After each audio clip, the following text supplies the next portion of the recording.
안녕하세요. 저는 이혼한 지 5년째인 30대 주부입니다. 전 남편과 사이에는 아이가 하나 있어요. 시간이 많이 흐른 지금에서야 조심스레 제 이야기를 마음속에서 꺼내어 봅니다. 평생 곱게 자라고 부족함 없이 컸던 저에게는 이혼도 이혼이지만 그 과정이 너무나 파란만장했기에 상처가 무척 오래 갔었습니다. 시간만이 약이라는 위로를 받았는데 정말 시간이 가냐 없어지진 않아도 희미해지긴 하는 것 같아요. 전 남편은 저를 완전히 이용만 한 사람입니다. 제 집안, 돈, 배경 등등을 자기 것으로 만들기 위해 수단과 방법을 가리지 않은 사람이에요. 하지만 그런 비뚤어진 욕망은 결국 본인을 파국으로 몰아넣게 되었죠. 아울러 세상에 감출 수 있는 진실은 절대 없다는 거, 제 사연 들어보면 알게 되실 겁니다. 제 얘기를 하자면 일단 우리 친정 얘기를 조금 해야 할 것 같아요. 저희 친정아빠는 평생 사업을 하신 분입니다. 직원이 100명 넘는 중소기업을 운영하고 계시고 국내뿐 아니라 해외에도 계약을 하시고 납품을 하십니다. 저희 집은 딸만 셋인데 제가 맞이에요. 부모님은 제가 하고 싶은 거 실컷 하다 아빠 밑에서 일도 배우고 회사 물려받기를 원하셨습니다. 그런데 잠깐 아빠 회사에서 일은 했지만 제 적성이 아니더라고요. 다행히 제 둘째 동생이 아빠 회사 일을 재미있어 해서 동생이 제 몫을 대신했네요. 저희 부모님은 딸들에게 결혼 일찍 할 필요 없다고 늘 말씀하셨는데 맞이인 저는 25살이라는 어린 나이에 결혼하게 되었습니다. 제가 잠깐 아빠 회사에서 일할 때 저 일을 가르쳐줬던 아빠 회사 직원과 눈이 맞아버린 겁니다. 둘이 좋다고 눈 맞아 결혼하겠다고 하니 부모님이 얼마나 기가 막히셨을까 싶네요. 이른 나이에 결혼하는 거 부모님이 많이 반대하시긴 했어요. 너 하고 싶은 공부하면서 천천히 결혼할 것이지 왜 꽃 같은 나이에 벌써 결혼을 하려는 거니? 너 결혼하면 둘만 재밌게 살 것 같지? 절대 아니야. 게다가 집안도 어느 정도 비슷해야 잘 사는 법인데 엄마가 너무 걱정돼서 하는 말이야. 지금 결혼하나 나중에 결혼하나 나는 이 사람하고 할 거야. 그런데 시간 낭비할 필요가 뭐 있어? 엄마가 무슨 걱정하는지는 잘 알아요. 근데 걱정 마. 난 정말 잘 살 거야, 엄마. 저는 연애 경험도 거의 없었고 그때는 저를 리드해주는 어른스러운 그 사람이 너무 멋졌어요. 그래서 부모님 반대하시는 거 설득했고요. 결국 자식 이기는 부모 없다고 결혼시켜 주셨습니다. 솔직히 말하면 이래저래 결혼 과정 순탄하지만은 않았어요. 결혼 준비하면서 엄마가 이래서 반대하셨구나 하는 생각한 적도 있습니다. 남편 집안은 평범했어요. 그런데 오히려 시가에서 며느리가 너무 잘나 부담스럽다고 반대하셨습니다. 맞는 사람끼리 결혼해야 한다면서요. 물론 우리 부모님은 딸이 아깝다고 반대하셨고요. 하지만 남편이 강력하게 밀어붙인 덕에 결혼하게 되었습니다. 그래도 결혼하고 나서 우리 친정 부모님은 사위를 가족으로 생각하고 정말 잘해주셨어요. 당연히 남편도 저희 부모님에게 싹싹하게 잘했습니다. 아빠가 결혼하고 나서 남편에게 그런 말을 하셨어요. 우리 가족이 된 이상 나도 자네를 아들로 생각하고 일을 가르쳐 볼 생각이야. 내가 딸들을 가르치고 싶었는데 이놈들이 다 싫다고 하니 어쩌겠나. 그나마 둘째 녀석이 배워보겠다고 하지만 시집가면 아마 계속 일하는 건 어렵겠지 싶어. 어떤가 박서방. 좀 힘들어도 내 밑에서 하드 트레이닝 받아볼 테야? 그랬더니 남편은 한박 웃음을 지으면서 절이라도 할 기세였습니다. 그럼요, 장인어른. 제가 열심히 배워서 장인어른한테 꼭 도움이 되겠습니다. 그래. 당장 인사발령은 어렵겠고 일단 결혼하고 천천히 어느 부서로 옮길지 고민해보기로 하지. 남편은 회사 오너의 사위인 덕을 톡톡히 보긴 했습니다. 입사 4년차 평사원이었지만 단숨에 주요 부서로 옮겼고 직급도 올랐으니까요. 초반에는 직원들 사이에서 시기와 질투도 있었고 악의적인 소문이 돈다는 얘기도 동생을 통해 듣긴 했습니다. 제가 아빠 회사에 잠깐 일하는 동안 의도적으로 오너 딸이라는 거 알고 접근했다는 소문도 돌았다고 해요. 당연히 시기하는 직원이 있을 거라 생각은 했어요. 대단한 재벌은 아니지만 그래도 회사 대표의 사위로 단숨에 신분 상승을 했으니까요. 그래도 남편에게 그런 얘기를 듣는 건 속상했는지 간혹 마음 맞는 동료와 술을 마시고 새벽에 들어오는 일도 있긴 했습니다. 그런 소문을 불식시키기 위해 남편이 스스로 일을 열심히 했다고 아빠가 말씀을 많이 하셨어요. 한 해, 두 해 시간이 지나면서 아빠는 사위를 많이 믿고 의지하셨고요. 사위지만 거의 아들처럼 생각하셨습니다. 결혼 3년 내내 남편은 고생고생 해가며 아빠 일을 도왔습니다. 저 역시 임신은 뒤로 미뤄두고 제 커리어를 위해 대학원 공부를 마쳤고요. 사실 저는 결혼을 일찍 한 대신 아이는 바로 가질 생각이 없었습니다. 그건 남편과도 합의했었어요. 결혼해서 당분간은 제 커리어도 쌓고 싶었고 지금 다니는 직장에 집중하고 싶은 마음이 컸습니다. 남편도 마찬가지였고요. 그렇게 남편과 바쁜 일상을 살면서 그저 순탄하게 남들처럼 예쁘게만 살 줄 알았는데 그게 내 맘대로 되는 건 아니더라고요. 누구든 살다 보면 바닥을 치는 때가 있을 겁니다. 금전적으로든 가정적으로든 살면서 어려움 없는 사람은 없겠죠. 저한테는 그런 시기가 아빠가 돌아가시고 나서부터였습니다. 평화로운 제 일상을 깨버린 일이 일어난 건 결혼 3년이 막 지났을 때였습니다. 평소와 다를 바 없이 회사에서 일하고 있는 와중이었는데 갑자기 걸려온 친정엄마 전화를 받고 주저앉을 뻔했습니다. 전화기 넘어 들리는 엄마는 거의 패닉 상태셨습니다. 은서야, 아빠가 큰일 났어. 대체 이게 무슨 일인지 모르겠다. 오늘 교통사고로 아빠가 돌아가셨다고 대사관에서 연락이 왔어. 엄마, 아빠가 잘못됐다니. 대체 그게 무슨 말도 안 되는 소리야? 아빠 며칠 전에 필리핀으로 출장 가셨었잖아. 박서방은? 엄마, 박서방 아빠 모시고 같이 간 거잖아. 우리 신랑은 괜찮대? 아빠가 사고를 당하셨다는 날벼락 같은 소식도 모자라 돌아가셨다는 믿을 수 없는 얘기를 하시더라고요. 그런데 그 출장에 동행한 건 아빠와 우리 남편 그리고 다른 직원 3명이 더 있었습니다. 그래서 사고 내막을 몰랐던 저는 남편의 안위도 너무 걱정되더라고요.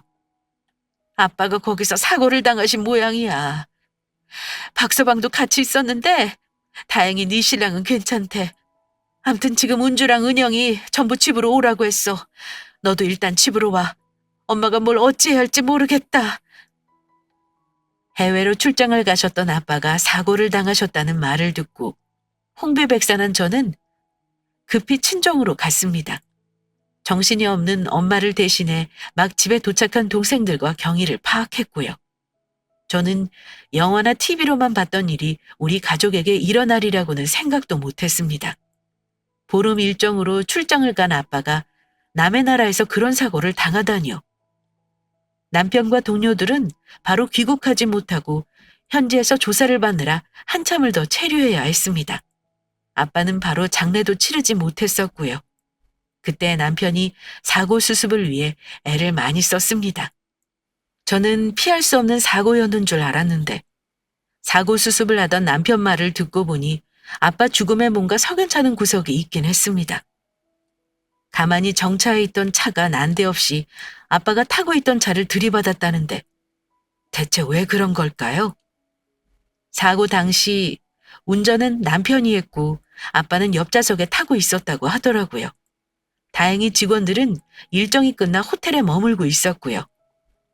남편이 아빠를 모시고 시내를 나가려다 변을 당했다고 합니다. 그런데 반대편에 신호대기하던 차가 느닷없이 돌진을 해서 피할 수가 없었다고 하더군요. 운전자가 만취 상태로 하필 아빠 쪽을 정면으로 충돌했다고 하더군요. 남편은 사고 정황을 제게 설명하면서 참담한 얼굴로 저에게 미안하다고 했습니다.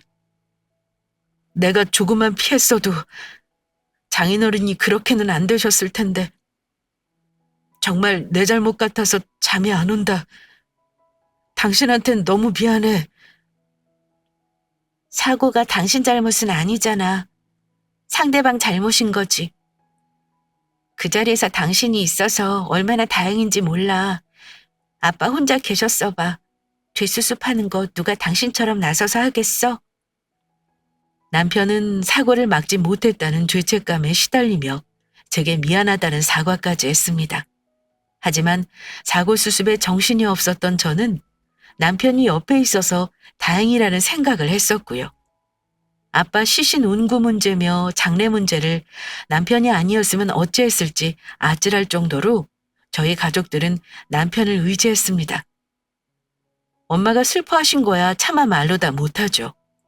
남아있는 가족들은 슬퍼할 시간도 없이 아빠 죽음을 수습하느라 정신이 없었습니다. 온 가족들은 갑자기 일어난 일에 거의 패닉 상태였습니다. 그나마 정신이 있는 사람은 남편이었고 모든 일을 거의 도맡아 처리했습니다. 지금 생각하면 사고 수습을 너무 급하게 했다는 생각이 듭니다. 사고 난 이유를 좀 더 면밀히 살폈어야 하는데 아빠를 한국으로 모셔오는 문제에 너무 예민했던 나머지 너무 많은 걸 간과했던 부분이 있습니다. 어쨌든 그때는 주변 사람 모두가 안타까운 불의의 사고라고 생각했으니까요. 아마 현지에서 그 사고는 음주운전 사고로 내사 종결했다고 남편에게 전해 들었습니다. 아빠가 갑자기 돌아가신 탓에 회사도 문제였습니다. 그동안 아빠 옆에서 거의 업무를 보조하다시피 한 우리 남편이 업무의 적임자였고 아빠 뒤를 이어 회사를 운영하게 됐습니다. 남편은 회사 대표 자리를 차지하게 되자 제게 이런 말을 했었습니다. 내가 장인어른 회사 한번 잘 키워볼게.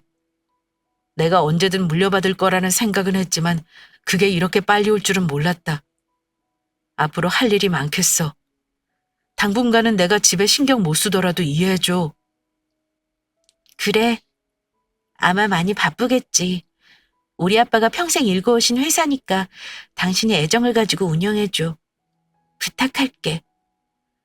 동생이랑 외삼촌이 당신 많이 도와줄 거야.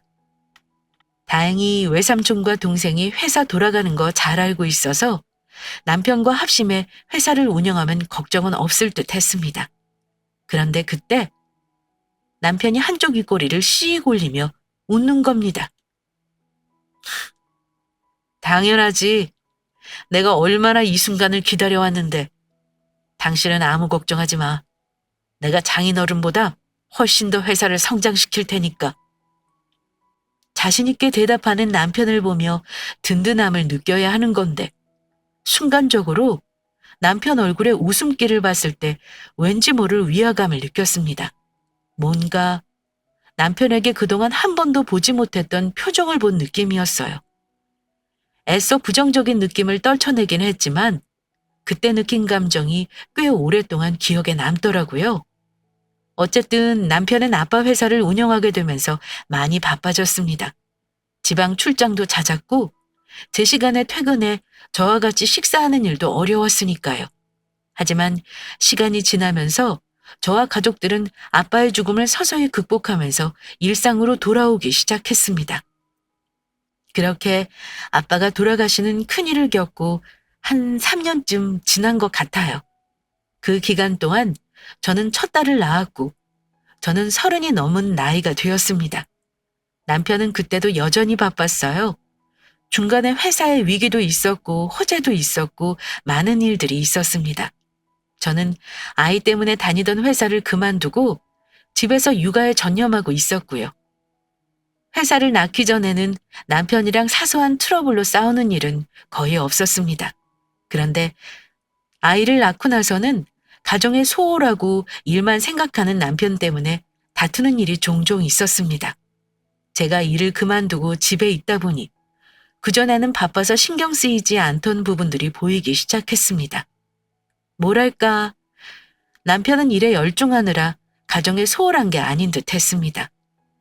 아빠 살아계실 때 일하던 모습과는 많이 달랐어요. 종종 회사에서 퇴근했는데도 새벽까지 연락두절이 되는 경우도 있었고요. 하지만 술을 많이 먹는 스타일이거나 모임이 많은 사람이 아니라 남편이 일이 늦었다고 하면 곧이곧대로 그 말을 믿고 넘겼습니다. 남편은 좀 진중한 스타일입니다. 다정하게 애정 표현을 하지는 않지만 출장 다녀올 때마다 제가 좋아할 만한 것들을 한가득 사가지고 오고 제가 사고 싶다는 게 있으면 기억해놨다가 챙겨주는 세심한 면이 있었어요. 그래서 사실 저는 남편을 절대적으로 신뢰했고 바보같이 남편만 바라보며 살았던 것 같네요. 감쪽같이 저를 속여왔다는 것도 모른 채 말입니다. 하지만 여자라면 남자가 변할 걸 눈치 못 채는 사람은 없을 겁니다. 그 무렵부터는 주말에도 툭 하면 지방 출장을 잡거나 일이 많다고 회사에 출근하는 일도 있었습니다. 한 번 나가면 밤 12시가 넘어 들어오는 건 당연한 게 되었고요. 사람 일 한치 앞 모른다는 말 맞는 게요. 저는 아무리 남편이 바쁘고 가정에 소홀하다고 해도 여자 문제는 한 번도 생각해 본 적이 없어요. 그런데 남편이 저 말고 다른 여자를 꽤나 오랜 시간 만나왔다는 사실을 알게 되었습니다. 그것도 제가 예전에 아빠 회사에 근무할 때 알고 지냈던 직원에게 그 사실을 들었습니다. 오랜만에 연락이 왔는데 망설이다 전화했다며 제게 황당한 얘기를 해주더라고요. 은서 씨, 사실 잘 지내는지 궁금해서 연락한 것도 있지만 그것보다는 은서 씨가 모르는 일이 있는 것 같아서요. 그거 얘기해줘야겠다 싶어서 고민 끝에 전화했어요. 어렵게 입을 뗀 그 직원은 이런 말을 하더라고요. 아니, 사장님 말이에요. 요즘 직원들한테 소문이 너무 안 좋아요. 일은 잘하던 사람이니까 그런가 보다 하는데 회사에 개인적으로 아는 사람을 마음대로 취직시키더라고요. 얼마 전에 남자 직원 한 명이 새로 들어왔는데 하필이면 폭탄인 거예요. 일도 하나도 모르는 사람이 자리를 꿰차고 있는데 사장님 지인이라고 다들 어려워하고 있어요. 네? 인사팀이 있는데 남편이 마음대로 사람을 들였다고요? 그런 사람이 아닌데 아무리 사장이라도 원칙이 있는 건데요. 근데 중요한 건 내 얘기 듣고 놀라지 말아요. 난 정말 큰맘 먹고 말하는 거니까. 실은 그 사람이 사장님 만나는 여자 오빠라는 소문이 돌아요. 회사에 몇 번 찾아오기까지 애썼나 봐요. 대놓고 사장실에 들어가는 일도 있어서 직원들 사이에 말이 많아요. 내가 오지랖 부리는 것 같아서 그냥 있을까 했는데 같은 여자로서 그건 또 아니잖아. 내가 은서 씨를 알고 있는데 어떻게 이걸 모른 척 하겠어요. 고마워요. 나는 남편이 그렇다는 걸 전혀 몰랐어요. 회사 일은 전혀 얘기를 안 해서요. 제가 조용히 알아봐야 할 것 같아요. 직원분이 전해주는 말을 듣고 너무 놀란 저는 몇 번을 되물어 소문의 직원이 근무하는 부서와 이름을 전부 알아냈습니다. 남편이 사적인 힘을 이용해 회사에 취직시켜준 남자가 내연녀의 오빠인 것 같다는 소문은 분명 쉬이 넘길 문제는 아닌 듯 했습니다. 직원들 사이에 소문이 돌 정도면 분명 남편 사생활에 문제가 있다는 거니까요. 그 말을 듣고 한동안 남편에게 티내지 않고 몰래 지켜보며 뒷조사를 했습니다. 그때까지 우리 가족에게 말하지 않았고요. 사실이 아니면 좋겠지만 아무런 증거가 없는 상태에서 제가 먼저 폭발하면 남편이 모든 증거를 인멸할 수도 있으니까요. 그런데 알고 나니 다르게 보인다고. 정말 그전에는 안 보였던 남편의 달라진 모습이 보이더군요. 늘 핸드폰을 손에 붙이고 사는 남편. 게다가 업무용 폰과 사적인 폰을 구분해서 쓴다는 점도 수상했고요. 그때부터 저는 인터넷 외도 피해자 카페에서 조언을 얻어 증거 수집을 하기 시작했습니다. 남편 차 블랙박스를 뒤졌고 남편이 잠든 틈을 타 핸드폰을 뒤져볼 날을 노렸어요. 참 치밀한 사람인지 차에서는 이렇다 할 증거가 없었습니다. 하루 단위로 블랙박스가 삭제되어 있었거든요. 그런데 남편은 마치 판도라의 상자 같더군요. 메시지 내용, 사진 등등 내용이 애매한 게 아니라 아예 빼박이더군요. 저는 상간녀 전화번호와 얼굴 사진 등을 재빨리 제 핸드폰으로 찍어 저장해놨습니다. 남편의 외도 사실을 남한테 듣는 것과 내 눈으로 직접 확인하는 건 많이 다릅니다. 정말 가슴이 철렁 내려앉고 배신감이 밀려오더군요. 더 놀라웠던 건 시간을 거슬러 보니 남편은 무려 5년이 넘는 시간을 그 상간녀와 만남을 지속하며 저를 농락했더군요. 기간이 너무 길어 카톡을 전부 보진 못했지만 제가 확보한 것에 짐작해보면 시작은 대략 우리 부부 결혼 직후였습니다. 그 여자는 미혼인 듯 했고요. 특히 그 여자는 남편이 언젠가는 나와 이혼을 하고 본인과 가정을 꾸릴 거라 믿는 듯 했습니다. 남편이 제 욕을 참 많이도 해놨더군요. 그 여자에게 보낸 문자는 가관이었습니다. 언젠가는 와이프와 이혼할 거야. 부부 사이가 더 안 좋아지면 이혼할 기회만 노리고 있어. 이런 말로 상간녀를 안심시키며 관계를 이어온 것 같았습니다. 심지어 이런 말도 있었습니다. 조금만 기다려라. 얼마 안 남았다. 내가 이 회사 차지하면 이혼 당당히 하고 당신을 사모님 만들어줄게. 얼른 그날이 왔으면 좋겠다, 자기야. 그럼 우리 오빠도 높은 자리로 승진시켜줄 거지? 다른 것보다 이 문자를 보니 피가 거꾸로 솟더군요. 감히 내 아빠의 회사를 더럽히려 하는 것 같아서요. 그러니 상간녀는 남편이 사장으로 있는 회사의 사모님이 될 헛된 망상을 하며 오랜 시간 남편과 관계를 유지했던 것 같았습니다.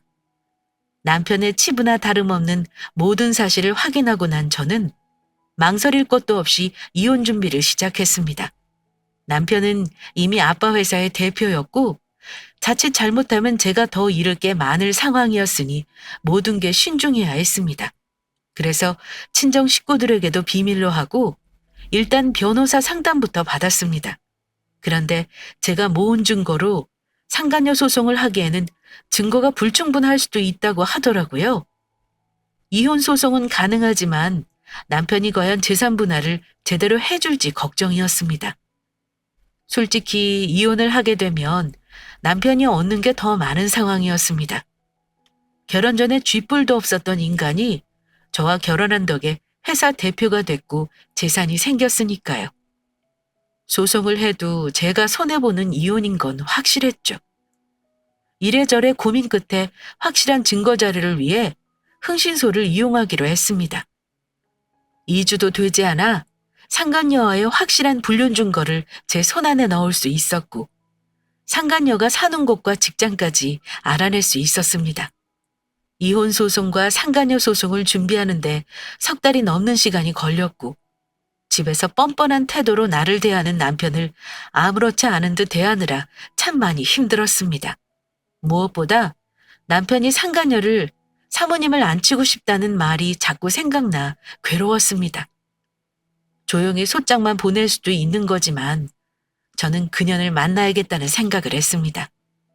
내가 모든 사실을 알고 있다는 걸 협박을 하고 그년 오빠가 우리 아빠 회사에 스스로 나가게 하고 싶었습니다. 저는 고민 끝에 상간녀에게 연락을 했습니다. 여보세요? 누구시죠? 전화기 너머 앳된 목소리가 들리자 아, 이 여자구나 싶어 한 번 더 가슴이 무너지더군요.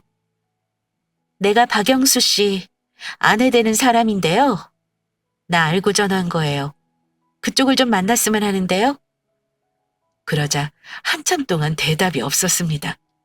전화를 끊었나 싶어 제가 몇 번이고 여보세요를 외치자 무슨 결심이라도 한 듯 장소와 시간을 묻길래 바로 그녀네 집 근처 카페를 찍어줬습니다. 얼마 후 카페 안으로 그 여자가 들어오는데 참담하더라고요. 그 여자? 저보다 어리고 예쁘더군요. 눈물이 나오고 맘 같아서 물 한 번 끼얹고 싶었지만 꾹 참았습니다. 그런 년에게는 존대를 할 필요도 없었고요. 그 여자는 당당한 모습은 아니었습니다. 어쨌든 그때까지는 저는 본처였고 그녀는 상간녀에 불과했으니까요. 여기 나온 거 보니 눈치챘겠지만 나 모든 걸 다 알고 왔어. 남의 남편이랑 몇 년을 놀아놔서 좋았니? 나 쫓아내고 네가 사모님 될 줄 알았어? 미리 말하는데 꿈 깨는 게 좋을 거야. 난 너랑 내 남편 용서할 생각 없고 둘 다 소송해서 탈탈 털어줄 거야. 네 친오빠 우리 회사에서 일한다 그랬지? 조용히 사표 쓰라고 해. 내 말 무슨 말인지 이해했니? 너 다시는 얼굴 못 들고 다니게 인생 망쳐줄 작정이니까. 각오하는 게 좋을 거야. 난 돈이 많아서 너 같은 거 하나 매장시키는 건 일도 아니거든. 그러자 그년이 하는 말이 차라리 남편이랑 만나지 말라고 하면 그렇게 할게요. 어차피 저 오래 만나면서도 이혼할 생각 없는 것 같아서 정리하려고 했어요. 이제 와서 소송해서 뭐해요? 제가 안 만나면 그만 아닌가요? 뻔뻔하게 남편과 만나지 않겠다며 상간녀 소송을 하지 말아달라네요. 내 남편하고 헤어지면 있었던 일이 없어지니? 네가 한 짓이 뭔지 잘 모르나 본데 내가 확실히 알게 해줄게. 몇 천만 원 토해내고 회사에서도 잘리게 해줄 거니 기대해. 그러자 그 어린 년이 좀 무섭긴 했나 봅니다. 뭔가 생각을 하는 듯 하더군요. 저는 그년 입에서 나올 말은 용서해 달라거나 친오빠를 회사에서 나오게 할 테니 소송을 하지 말라던가 이런 말을 예상했었습니다. 그런데 잠시 후 그년 입에서 나온 말은 전혀 예상을 못했던 충격적인 말이었습니다. 손가락을 베베 꼬며 한참을 고민하던 그년 입에서 나온 말은 이랬습니다. 저기, 이런 얘기 지금 하면 어떨지 모르겠지만요. 혹시 그쪽 아빠가 왜 죽었는지 제가 알려주면 저 용서해 줄 거예요? 난데없이 우리 아빠가 왜 죽었는지 알려주겠다뇨. 저는 너무 놀란 나머지 상간녀를 추궁했습니다. 대체 그게 무슨 말이야? 너 우리 아빠가 어찌 돌아가셨는지 네가 어떻게 안다는 거야? 왜 알긴요. 그쪽 남편이 관련되어 있는 일이니까 당연히 알 수밖에요. 그 전에 미리 약속부터 해줘요. 저한테 소송 안 걸고 이걸로 끝낸다고요. 약속해주면 그쪽이 원하는 대로 남편 매장시킬 수 있는 방법 알려줄게요. 진실을 알고 나면 그쪽은 저한테 고맙다고 해야 할걸요? 뜸들이지 말고 말해. 그건 내가 판단할 테니까. 소송은 네 말 들어보고 생각해 볼게. 그 말에 상간녀는 잠시 망설이더니 이내 입을 떼더군요. 일단 제 얘기 들어보세요. 한창 저랑 만나고 있을 때 그쪽 남편이 저한테 이런 말을 했었어요. 자기가 회사 쉽게 차지할 계획을 세웠다면서요. 근데 그게 좀 섬뜩하더라고요. 저는 장난으로 하는 말인 줄 알았는데 만날 때마다 구체적인 계획을 얘기하는데 저도 좀 아니다 싶어서 녹음해 놓은 게 있어요. 큰일에 휘말리면 저도 살궁리는 마련해놔야 하니까요. 그쪽 아빠, 그냥 사고 아니에요. 그거 조작되고 계획된 사고예요. 계획한 사람이 그쪽 남편이라고요. 아빠가 돌아가신 게 남편의 계획이라는 말을 하는데 너무나 충격적이어서 듣는 순간 멍해지더군요. 상간녀는 테이블 위로 자기 핸드폰을 내려놓더니 여기 제가 그쪽 남편하고 대화한 거 녹음해 놓은 거 들어보세요. 제가 이거 들려주는 이유는 절대 나는 그 일에 관여한 사람이 아니라는 거 증명하고 싶어서예요. 그쪽 남편이 저 사모님 만들어주겠다면서 신나서 혼자 떠든 거고요. 그때 필리핀인가 갔었죠? 거기 가기 전에 이미 사람도 수배해놓고 미리 만나서 돈도 건넨 걸로 알아요. 아마 차 사고 내고 사고로 위장하려고 했을걸요? 나중에 계획 성공했다고 저한테 문자까지 보냈었고요. 그때 솔직히 좀 무섭긴 했었어요. 정말 그럴 줄은 몰랐거든요. 네 말은 내 남편이 계획적으로 우리 남편을 죽였다. 그 말이야? 너 내가 지금 우리 대화 다 녹음하는 거 알지? 나중에 경찰서 가면 이거 다 진술해 줄 수 있어? 못할 거 없죠. 녹음 파일 넘겨줄 테니 이제 마음대로 하세요. 대신 저한테 상간녀 소송 걸지 말아주세요. 저도 리스크 감수하면서 전부 털어놓는 거예요. 저는 상간녀에게 녹음 파일을 넘겨받았습니다. 녹음을 재생하자 남편 목소리가 들리더라고요. 내가 그 노인네 반드시 이번에 죽이고 그 회사 내가 차지한다. 조금만 기다려. 일단 회사만 내 것 만들면 이혼하고 너랑 살 거니까. 소름 끼치는 남편의 목소리를 듣는 순간 저는 온몸의 힘이 다 빠지는 걸 느꼈습니다. 남편은 꽤나 오랜 시간, 어쩌면 저와 결혼할 때부터 치밀하게 아빠 회사를 차지할 계획을 세웠던 것 같습니다. 너랑 남편이 우리 집에 무슨 일을 한 줄 아니? 지금 와서 너는 상관없는 일이라고 발 빼면 다 용서받을 줄 알았나 봐?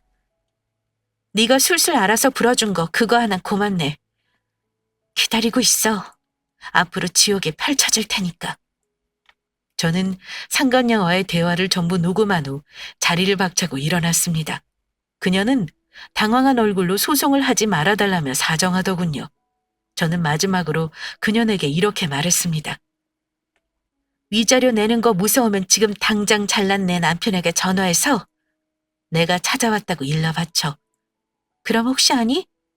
너를 너무 사랑해서 위자료라도 대신 내줄지? 대신 남편이 우리 아빠 죽인 사람이라는 거 얘기하면 아마 남편도 너도 가만두지 않을걸? 나라면 조용히 그 입 다물고 있겠어. 황당하다는 듯한 얼굴로 저를 바라보는 그녀를 뒤로하고 저는 바로 경찰서로 향했습니다. 그년이 준 녹음 파일이 모든 진실을 말하고 있는데 더 무슨 증거가 필요하겠어요? 그년 말이 맞다면 남편은 살인자나 다름없었습니다.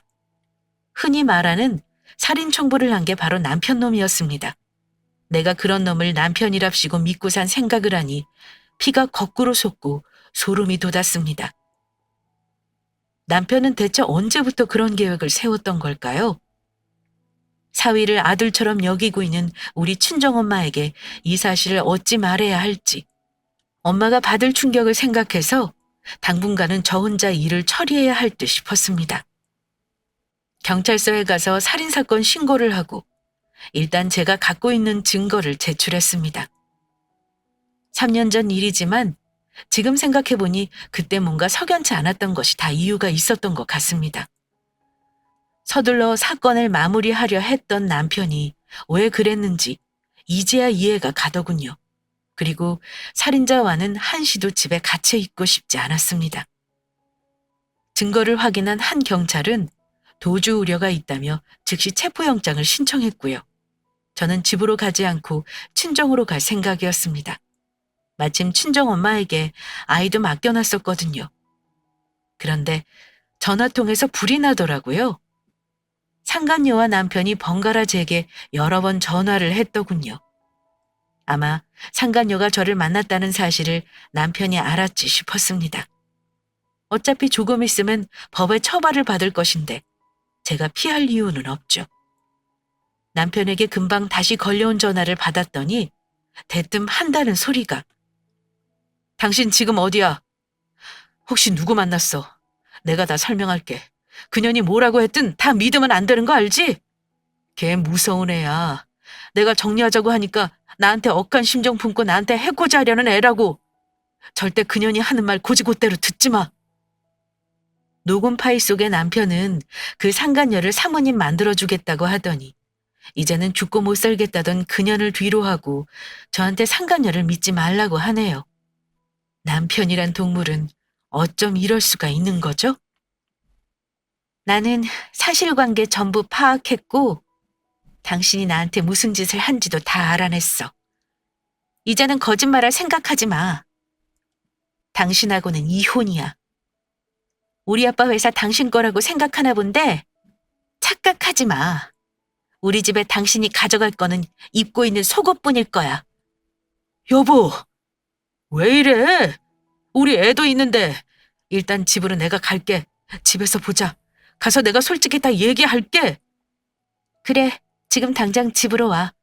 와서 너 죗값 치르고 나한테 싹싹 빌어. 저는 남편에게 당장 집으로 오라고 했고 경찰에게 바로 사실을 말했습니다. 경찰들과 먼저 집에 도착한 저는 남편을 기다리고 있었고 얼마 후 급하게 집에 들어온 남편은 거실에 있는 경찰들과 저를 보고 아연실색하더군요. 여보, 이게 다 뭐야? 내가 당신을 때린 것도 아닌데 무슨 경찰까지 부르고 그래? 당신 나한테 더한 짓을 했더라? 벌써 3년 지난 일이라도 잊은 거야? 당신 우리 아빠 죽이려고 살인 청부까지 했잖아? 남편은 순간 당황했는지 몸을 돌려 달아나려고 했고 그 순간 경찰들이 남편을 덮쳐 수갑을 채웠습니다. 미란다 원칙을 고지하고 우리 아빠 성함을 말하며 살인교사 용의자로 체포한다고 했고요. 남편은 발버둥치며 울부짖더군요. 내가 어떻게 해서 이룬 건데 이렇게 망쳐? 당신 나한테 이러면 안 되지. 당신 아빠한테 내가 어찌했는지 잊었냐? 아빠가 억울하셨나 봐. 당신이 죗값 치르게 하늘에서 도와주신 거지. 당신 우리 아빠 죽인 사람이야. 이혼 소송은 덕분에 아주 편하겠다.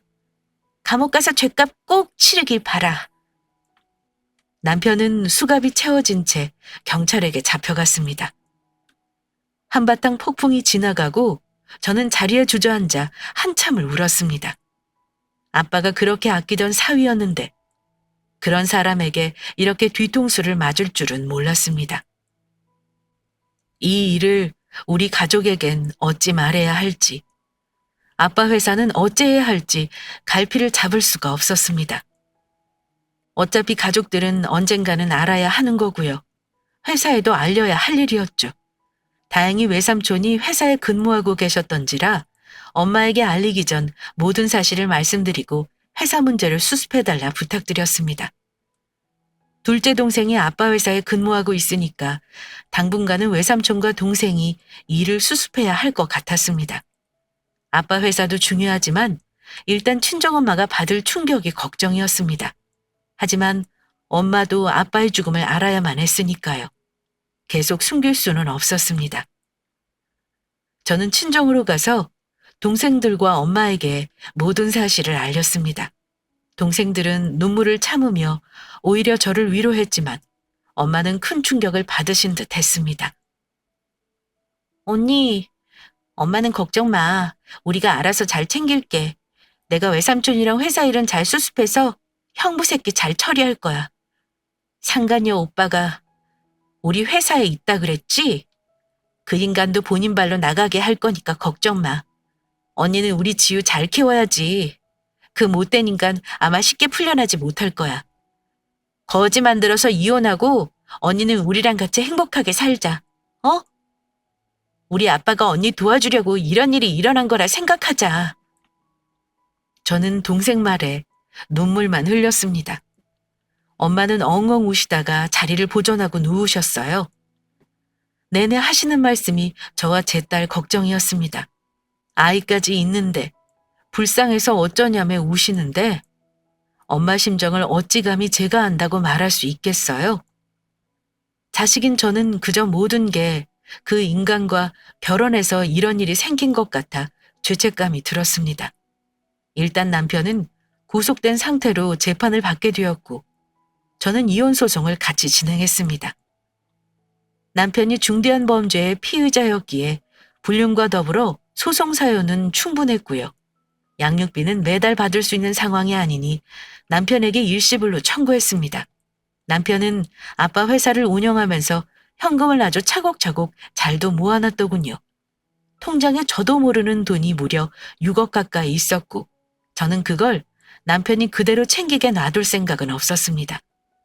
변호사가 별도로 손해배상 청구를 하라기에 저는 남편 통장에 있는 돈보다 더 많은 돈을 요구하는 손해배상 청구 소송도 했어요. 결국 남편이 챙겨나갈 지산은 단 한 푼도 없었습니다. 나중에 6억 3천을 지급하라는 판결을 받았으니까요. 웃긴 건 뭐냐면요. 상간녀가 그 와중에 전화해서 이러더라고요. 제가 아니었으면 이혼 못했을걸요? 제 덕에 그쪽 아빠 죽음 진실이 밝혀진 건데 보상 같은 건 없나요? 나 참, 역시 괜히 상간녀가 아니다 싶었네요. 보상은 무슨, 며칠 안으로 너한테 뭐 갈 거야. 그게 내가 너한테 하는 보상이다. 잘 대응하길 바라. 저는 남편과 바람 피운 상간녀 역시 용서할 생각은 없었습니다. 당연히 그년에게 상간녀 소송했고 위자료도 청구했습니다. 물론 그년이 바로 항소하는 바람에 시간이 좀 걸리겠다 생각은 했어요. 하지만 1년 넘게 시간을 끌다가 결국 제가 승소했고 위자료도 2천만 원 받아냈습니다. 우리나라에서 살인을 교사한 자는 살인범과 동일한 형량으로 처벌받는다는 사실을 아시나요? 전 남편 놈은 우리 아빠를 살인 교사한 혐의로 구속되어 1심, 2심 재판 결과 20년을 선고받았네요. 남편이 죗값 치르는 거 제 눈으로 똑똑히 확인하고 나서야 저는 주변 정리를 할 수 있었습니다. 저는 모든 소송 마무리하고 아이와 함께 해외에 나가 있다가 작년 말에 들어왔습니다. 코로나가 터지는 바람에 계획한 기간보다 더 체류하게 되었고 지금은 친정 근처에 아이와 둘이 살고 있어요. 그때는 아기였는데 지금은 어엿한 초등학생이 되었네요. 이혼한 게 벌써 5년이 지났다니 시간이 빠르긴 빠릅니다. 일단 전 남편이 감옥에 가 있으니 얼굴 볼 일이 없어 정말 속이 후련합니다. 제 인생에서 결혼을 했던 6년이라는 시간을 쥐어버리고 싶고 아직도 가끔 밤에 일어나서 욕도 하지만 그래도 6년 만에 끝낼 수 있어서 다행이라고 생각하려고요. 아이를 볼 때 제일 가슴이 아프긴 해요. 좋아하는 남남이지만 그 사람이 아이의 아빠인 건 사실이니까요. 물론 절대 만나게 할 생각은 없습니다. 엄마라고 해서 여자가 아닌 건 아니지만 지금은 여자보다는 엄마로서의 삶이 지금 우선인 것 같아요. 저는 당분간 저보다는 아이를 잘 키우기 위해 제 남은 생을 쓰려고요. 아직 젊디 젊은 나이라고 주변에서는 남자를 만나라고 성하긴 해요. 하지만 제게는 오지랖으로만 느껴지고 전혀 누군가를 만날 생각은 없네요. 아이가 크면서 아빠가 많이 필요한 시기가 분명 오겠죠? 저는 할 수 있는 한 제가 아빠 역할, 엄마 역할을 다 하려고 합니다. 충격적인 저의 이혼 사연 여기까지 들어주셨다면 따뜻한 위로의 한 말씀 보내주세요. 많이 응원해 주시고요. 긴 사연 들어주신 구독자분들 모두 감사합니다.